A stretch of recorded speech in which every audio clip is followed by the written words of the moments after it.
So it does look like potentially, like there's no one here right now. I mean, doesn't look like there's any footsteps, but the camp looks a little bit different from the way we came through here the other day and brought some stuff up. So somebody could have been here since we were last here. Okay. But it doesn't look like they're here now. We're live at Butte Creek, which is along at access but Southgate Lane, where we're with the warden looking at some transient camps, and he's shown us a bunch of spots where people are gold mining down here, which is harming the environment and not allowed. Definitely someone's been here since we were here the other day cleaning some stuff up. This wasn't the way it is right now, so I'm not sure where they're at or... And this is the piping you're saying that they use to divert water. They actually, what you've seen is they've split it and water can flow through that. And as the water flows through, the lighter material comes out of the little crevices and washes away. And the heavier things, some of the rock, but gold in particular, which is going to be the heaviest, is going to stay inside of the ridges as they run the water through it.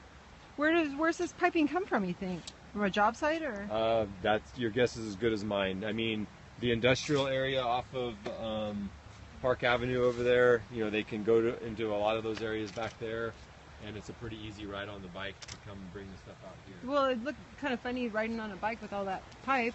Not at night when no one's watching, you know, that's when a lot of them are traveling around, and folks are, you know, you see the little trailers behind the bikes, and there's all kinds of stuff piled up in there, and sometimes you can maybe tell what it is, sometimes it's covered up with stuff.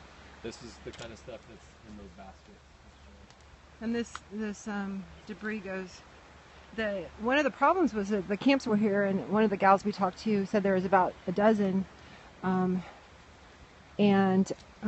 the rains came and brought up the water and washed out some of the camps, which environmental people are nervous about because all that junk goes into the creek and downstream and absolutely harms the environment further. There was no water here the other day, so you can see the creek has come up and receded already through the rain that we just had, and the next storm, all this stuff could end up down here in places where we can't get to it anymore, making it more difficult to clean up everything. So we're trying to get back in here this week to get some more of the junk out.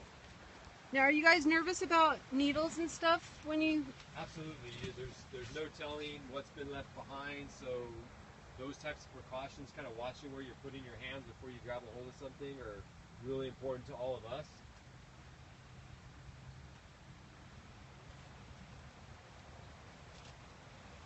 Wow. We did this yeah, I'm good. Thanks.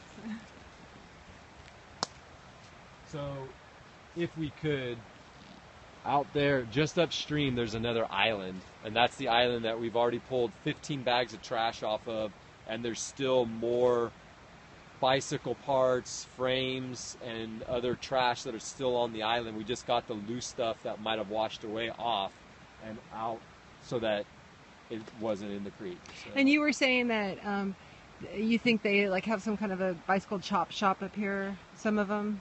What they're doing with all the bikes, there's some value to it, because we, generally speaking, we find several disassembled bikes in the camps on a regular basis. It's the same in other camps that we've seen in the past that are vacated at this point, but the chopped up bikes, the parts that maybe come off of one bike to make one nice bike to sell or trade or whatever the case may be, I'm not quite sure where that's going. Gotcha. Like I said, the city park officers for Chico actually have a pretty good working knowledge of what some of the items that are being sold and bartered and where things are going. They have a pretty good idea of it. They'll be a great resource in terms of that that end of it.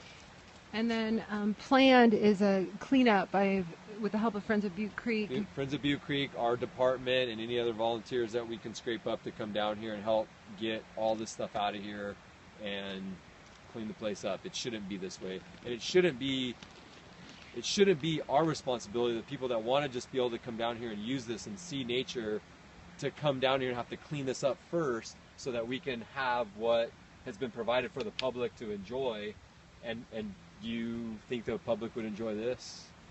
Right.